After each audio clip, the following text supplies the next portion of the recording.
Assalamualaikum warahmatullahi wabarakatuh. Nama saya Rizky Ayu Nazira. Nomor induk mahasiswa 20106100006 kelas A1 TMR. Saya akan mempresentasikan tugas mata kuliah Metodologi Studi Islam yang diampu oleh Ibu Salma Faatin, Magister Agama. Pada tugas kali ini, saya akan menganalisis artikel yang berjudul Pendidikan Karakter dalam Perspektif Pendidikan Islam oleh Hilda Aini Syifa. Pendidikan karakter adalah pendidikan untuk membentuk kepribadian seseorang melalui pendidikan budi pekerti yang hasilnya terlihat dalam tindakan nyata seseorang, yaitu tingkah laku yang baik dan jujur, bertanggung jawab, menghormati hak orang lain, kerja keras, dan sebagainya. Menurut An-Nahlawi, pendidikan Islam adalah penataan individual dan sosial yang dapat menyebabkan seseorang tunduk taat pada Islam dan menerapkannya secara sempurna di dalam kehidupan individu dan masyarakat. Pendidikan Islam merupakan kebutuhan mutlak untuk dapat melaksanakan Islam sebagaimana yang dikehendaki oleh Allah Subhanahu wa Ta'ala. Pendidikan karakter itu telah ada seiring dengan lahirnya sistem pendidikan Islam, karena pendidikan karakter merupakan ruh daripada pendidikan Islam itu sendiri. Pendidikan Islam terlihat jelas merupakan pendidikan yang berkarakter, artinya pendidikan yang mencetak anak didiknya bukan hanya cerdas, melainkan juga berkarakter, serta bertujuan memanusiakan manusia dengan bukti konkret. Adanya perubahan pada dirinya menjadi lebih baik dalam pengetahuan, sikap, dan keterampilan. Dari penelitian yang dilakukan, diperoleh kesimpulan bahwa munculnya pendidikan karakter justru lebih menampakkan karakter-karakter yang harus dimiliki oleh setiap anak didik, dan sekaligus pendidikan karakter tersebut menguatkan pendidikan Islam. Karena pada hakikatnya pendidikan karakter itu merupakan ruh dalam pendidikan Islam. Pendidikan Islam dan pendidikan karakter mencetak anak didik menjadi makhluk yang memiliki karakter-karakter atau nilai-nilai yang lebih baik. Kali ini saya akan menjelaskan ruang lingkup atau objek kajian, metode, dan pendekatan. Yang pertama, saya akan membahas ruang lingkup atau objek kajian pada artikel yang saya ambil, yaitu pendidikan Islam memiliki ruang lingkup yang jelas dan terperinci. Ruang lingkup tersebut merupakan komponen yang satu sama lain saling keterkaitan, tak dapat dipisahkan sehingga membentuk sebuah sistem. 1. Berupa nas atau teks, yaitu ayat Al-Quran dan hadis. 2. Hasil pemikiran ulama. 3. Praktik yang dilakukan masyarakat. Ruang lingkup pendidikan Islam pada dasarnya mengacu kepada sumber-sumber yang berada dalam pedoman hidup umat Islam, yaitu Al-Quran dan As-Sunnah, sehingga dalam keberadaannya di tengah-tengah masyarakat Muslim tidak terlepas dari karakter-karakter atau nilai-nilai yang ada pada pedoman umat Islam tersebut. Tokoh pendidikan Islam dalam Al-Quran yaitu Nabi Muhammad SAW.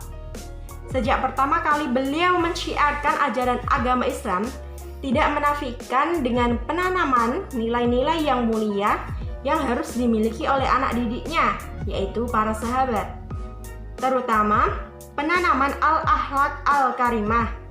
Nilai akhlak yang dimiliki anak didik menjadi cerminan keberhasilan beliau dalam melaksanakan pendidikan. Selaras dengan tugas Nabi Muhammad SAW diutus oleh Allah Subhanahu wa Ta'ala, yaitu menyempurnakan akhlak.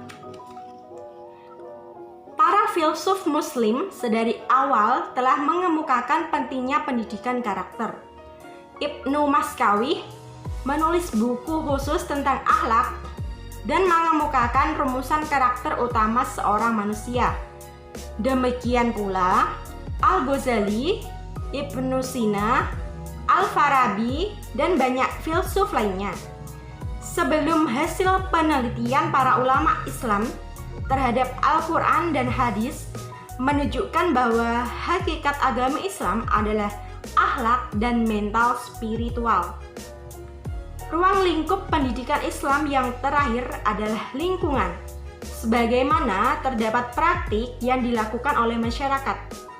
Bagi umat Islam, lingkungan yang baik dan berpengaruh dalam meningkatkan akhlak yang mulia adalah lingkungan yang sehat dan dijadikan tempat berbagai kegiatan yang bermanfaat seperti pendidikan Islam, pengajian, dan aktivitas Islami lainnya.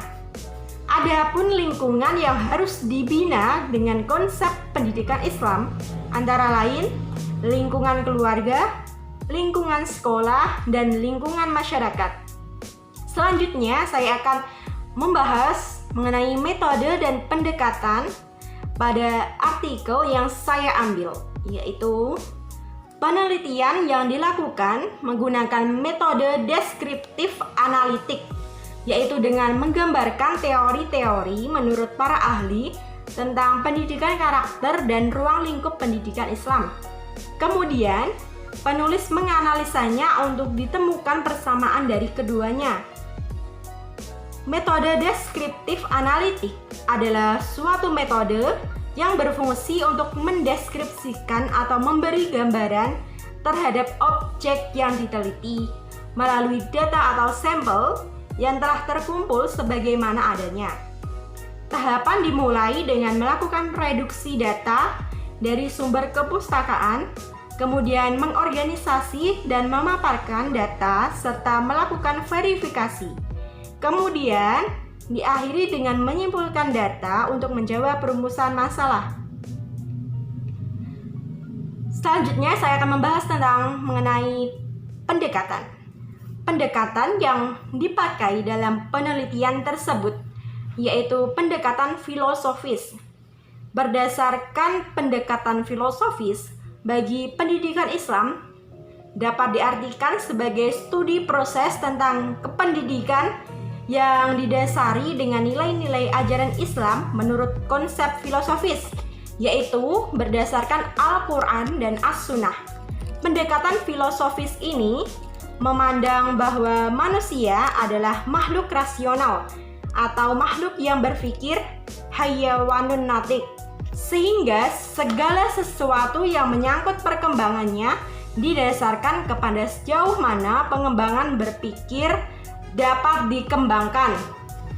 Pendekatan filosofis dalam studi agama berusaha mencari penjelasan dari konsep-konsep ajaran agama dengan cara memeriksa dan menemukan sistem nalar yang dapat dipahami oleh manusia. Selain menggunakan pendekatan filosofis, dalam penelitian tersebut juga menggunakan pendekatan interdisipliner.